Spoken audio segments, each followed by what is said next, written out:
శ్రీ గురుభ్యో నమ. లోకంలో ఏ వస్తువుని సృష్టించాలన్నా రెండు కారణాలు ఉండాలి అని చెప్తారు. ఒకటి నిమిత్త కారణం, రెండవది ఉపాదాన కారణం.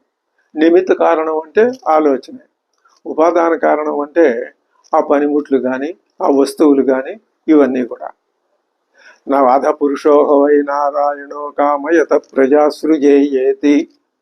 ఈ ప్రాణుల్ని ఈ సృష్టిని చెయ్యాలి అని నారాయణుడు అనుకున్నాడు. తర్వాత ఆయనే నిమిత్త కారణం, ఆయనే ఉపాదాన కారణం. ఆయనకి వేరే ఉపాదాన కారణం ఎక్కడి నుంచో తీసుకురావాల్సిన అవసరం లేదు. ఆయనే ఉపాదాన కారణం కింద మారిపోయాడు. నిమిత్త కారణము ఆయనే. అంటే ఆయనే జ్ఞానస్వరూపం, ఆయనే శక్తి స్వరూపం. శక్తి స్వరూపం అమ్మవారు, జ్ఞానస్వరూపం తాను. రెండు వేరువేరు కాదు. సృష్టి విషయంలో నిమిత్త కారణం ఉపాదాన కారణాలు వేరు కాదు. ఇప్పుడు ఆ సృష్టిలో భాగం సూర్యుడు, చంద్రుడు, గ్రహాలు, గోళాలు, నక్షత్రాలు ఇవన్నీ కూడా. శ్రీరామచంద్రుడు ఆ మహావిష్ణువు యొక్క అవతారం. అవతారానికి పూర్వం శ్రీరాముడు శ్రీ మహావిష్ణువే.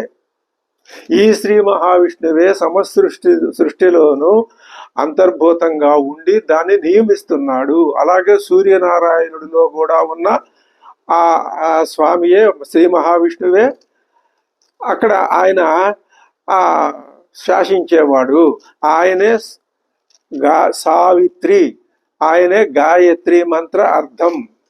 అందుకనే వాల్మీకి రామాయణాన్ని ఆ మహావిష్ణువు యొక్క అవతార కథ అయినటువంటి శ్రీరాముడి యొక్క అవతారం అయినటువంటి శ్రీరాముడి యొక్క కథని రామాయణంగా చెప్పేటప్పుడు ఈ శ్రీరాముడే ఆ సూర్యనారాయణుడిని లోపల ఉండి నియమిస్తున్నాడు అనే అర్థం మనసులో పెట్టుకొని గాయత్రి స్వరూపుడిగా భావించి రామాయణాన్ని గాయత్రి మంత్రార్థ వివరణంగా రూపొందించాడు.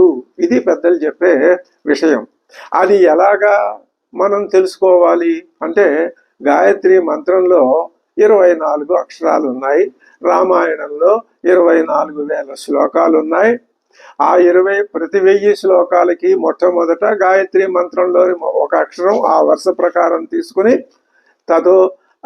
తపస్వాధ్యాయ నిరతం అన్నప్పుడు తకారంతో ప్రారంభించి ఈ విధంగా రామాయణం అంటే గాయత్రి మంత్రార్థ వివరణమే అనేటటువంటి అభిప్రాయంతో ఆయన రామాయణాన్ని రచించాడు.